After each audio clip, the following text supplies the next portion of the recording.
What is up, everybody? Welcome to DFS by the Numbers. This is my betting breakdown video for UFC Vegas 106. We have Mike Morales going against Gilbert Burns. And yeah, I'm really looking forward to this card. Back in the Apex for the first time in what seems like a while. And yeah, it's a card that's definitely sketchy. A couple sketchy matchups.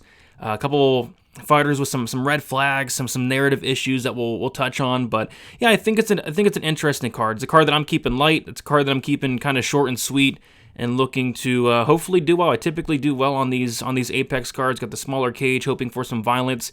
Got some big favorites. We'll see if they can come through and do what they're supposed to do. So yeah, looking forward to breaking it all down from a betting perspective here. Before I get into it, as always, like, subscribe, turn on the post notification bell. I'll be going live on Saturday fight day for some best bet. So be sure to be on the lookout for that. And yeah, I say we get into it here. So we're going to kick it off with the first fight of the card.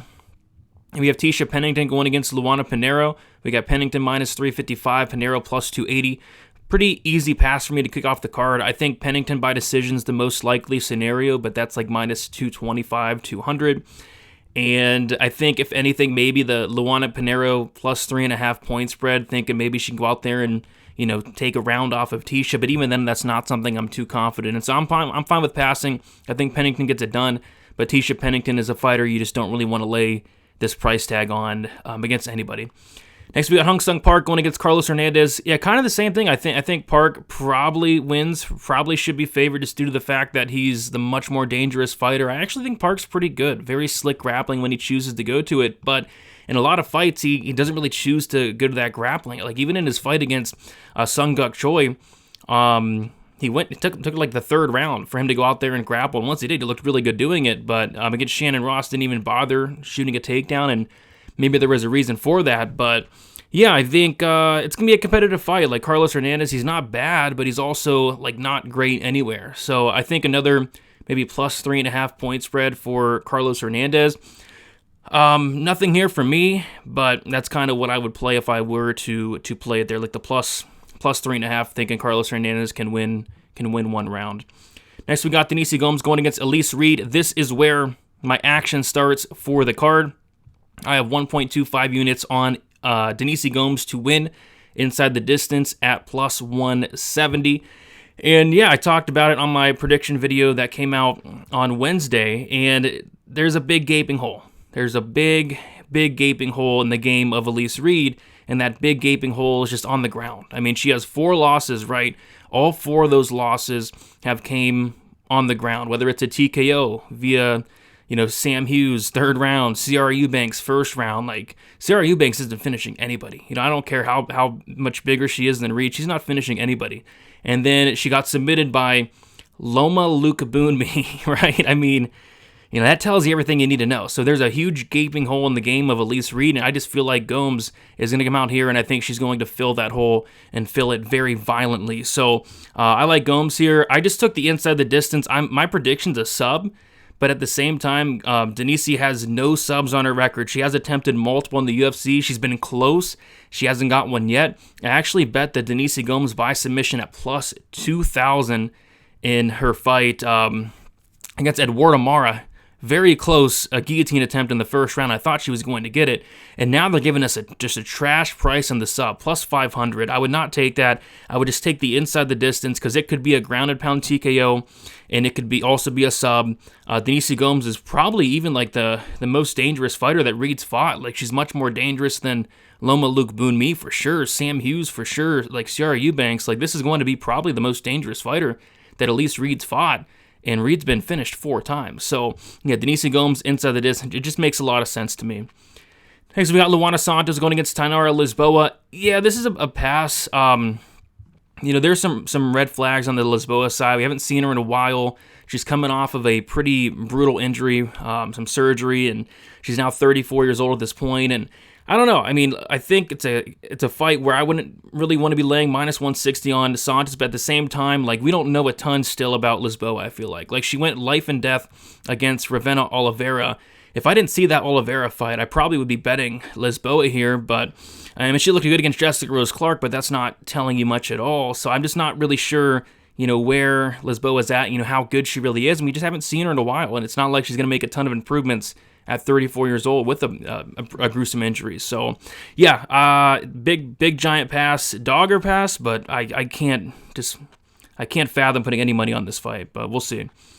Next, we got Yadier Delvi going against Connor Matthews, and yeah, I like Yadier here. I think this is going to be the last chance to fade Connor Matthews, and Connor Matthews is a guy that I'm just not sure what he's good at. I am sure. I'm sure that he's good at, getting hit in the face. I mean, this guy loves getting hit in the face, man. He's a super tough guy, but that toughness, it only takes you so far. When we're talking about your toughness being your best attribute, like something's seriously wrong.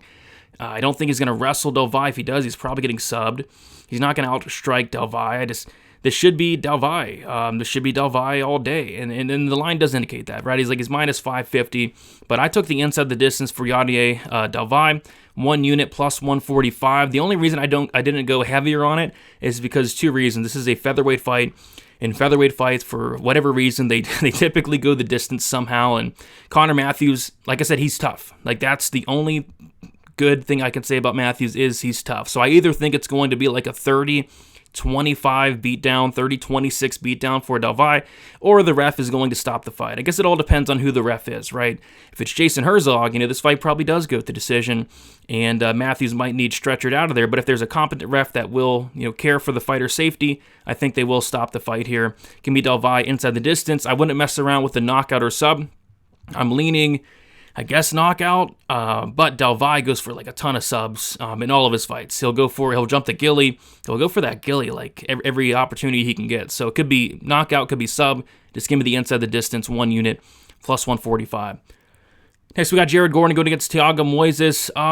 Yeah, I wish I would have got into this fight a little bit earlier. So I actually was late in terms of researching a lot of these fights. I got my prediction video out on Wednesday. And by the time I did, Gordon was the slight favorite, and apparently he was actually the underdog for a little bit. Earlier, either this week or late last week, as the underdog. And I absolutely played Gordon as an underdog. Here, it's like, yeah, I think Gordon's still fine. But at the end of the day, like, the judges do hate Jared Gordon. I thought he won the Patty fight. I thought he won the Hack Parast fight, and the judges did score it against him. And Moises, is the younger guy. He does have some paths here with getting the fight down to the ground, but I think Gordon keeps the fight standing and just does the much better work on the feet. I love the volume. I love the cardio, and I think he just has more dog in him than Thiago Moises. So I like Gordon here, and I did throw him into a 3-leg Hail Mary parlay that we'll touch on at the end. Next, we got Mateus Camilo going against Gabe Green. This is like borderline 1-800-gambler. Like, I would not condone laying minus 225 on Mateus Camilo. I would absolutely not condone that. At the same time, I would also not condone putting any money on Gabe Green, who's coming down a weight class on a 2-year layoff, who got sparked in 10 seconds in his last fight, who has been battling some serious health issues like these last several years. And he's coming in here going against Mateus Camilo, who's making his debut. And yeah, I would not lay minus 225 on Camilo, who's been submitted twice.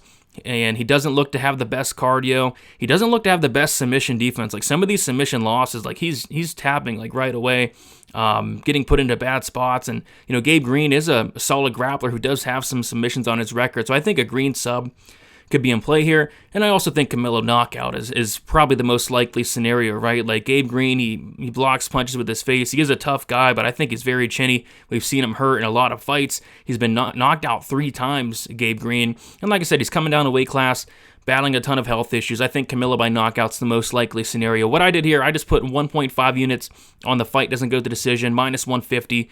Give me some violence here, whether that's a Camilo knockout or whether that's a Gabe Green sub, or it could be a knockout, but I just think there's a lot of ways for this fight to finish.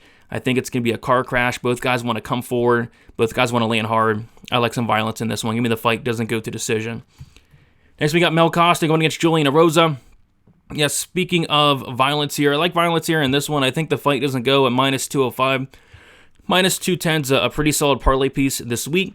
But I like a Rosa here. There's 2 spots on this card where I do like the dog, but I like the dog more as like a live bet scenario. But in this case, it's like a Rosa. I like him as a live bet, and I will be looking to live bet a Rosa. But at the same time, his last 3 wins come in the first round, and I think he finished Nate Landwehr in the first round as well. So it's like I want to get in pre-flop as well, and then I might add live for a Rosa here. And here's why. Mel Costa, he's been very active and that's great, but I think he's being a little bit too active. Like, this is going to be his third fight in like the last 3.5 months. Like, that's a little bit too active for my liking. And, Mel Costa, I'm not sure he's going to go out here and knock out Julian Rosa like everybody thinks. Like, a Rosa, is he chinny? Absolutely, but Mel Costa is mostly throwing kicks to the legs, to the body. He does throw head kicks, and we've seen a Rosa head kick before, so I guess, Costa could head kick him, but outside of that, I think of Rosa, if this fight reaches the second round, like we've seen Costa melt in the past, like Costa's even been finished 4 times, 2 by knockout, 2 by sub. Rosa's not going to slow down. Rosa has a very tricky, sneaky submission game as well. So, yeah, I think Costa is definitely live to land maybe a head kick early, but if not, if this fight gets extended, I think Rosa's a very, very live dog this week. So, yeah, I'm on a Rosa. I have a half unit shot on him to win inside the distance at 0.75 unit shot. To win inside the distance at plus 275. And then, like I said, I'll be looking to potentially add live if Rosa's head is still attached to his body after the first round. But yeah, Rosa, I think, is a very live dog.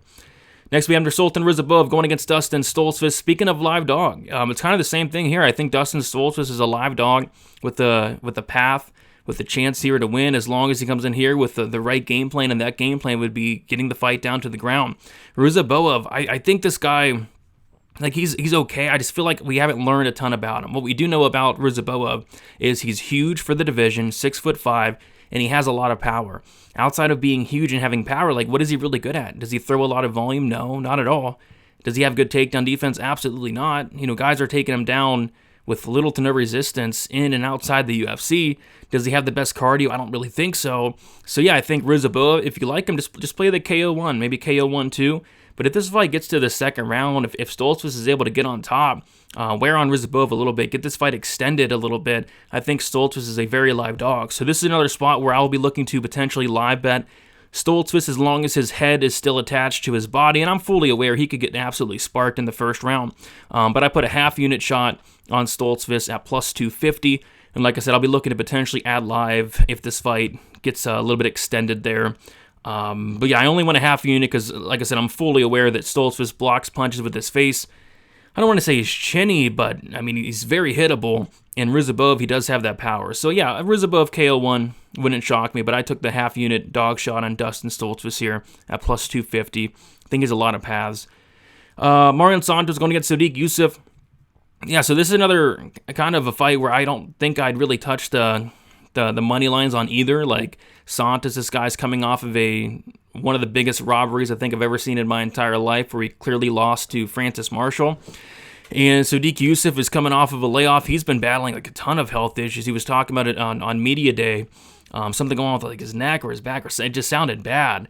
And he's coming up a weight class here, and I don't know, this fight sketches me out. I would not be betting on either one of these guys, but what I do like is violence, and I'm surprised to see like the fight doesn't go still at like plus 150. It was like plus 185 earlier in the week, and because both guys have power. Both guys have a lot of power. Santos has a lot of power. Sadique Yousef has a lot of power. And then both guys, I think, are chinny. I mean, Mario Santos has been knocked out in his only loss. Mario Santos got knocked down by Francis Marshall, of all people, in his last fight. So, and then Sadique Yousef, this guy's been knocked out twice. He's coming off a knockout loss, and we've seen Yousef hurt and dropped in a lot of his fights. So, with both guys having this much firepower, with both guys having questionable durability, fight doesn't go in a lightweight fight at plus 150.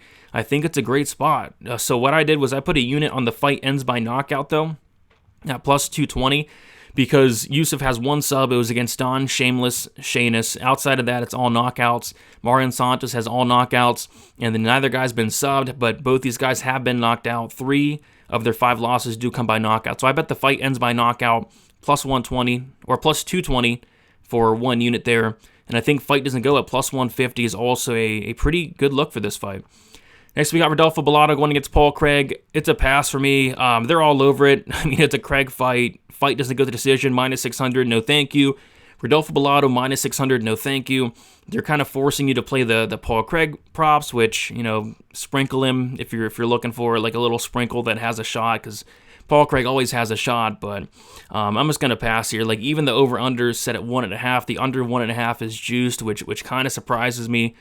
I think it maybe goes under, but it could sneak over. I think the fight won't start round 3 is probably a good parlay piece, but that's chalky. So just nothing really sticking out in this co-main event, which is unfortunate, but the pick is Bellato to probably knock out Paul Craig. And then we got the main event, Michael Morales going against Gilbert Burns. Yeah, I'm on the under 3.5 rounds here, 1.5 units minus 120. Was surprised to see the over-under set at 3.5 here. I feel like a 2.5 would be a lot more appropriate for this fight.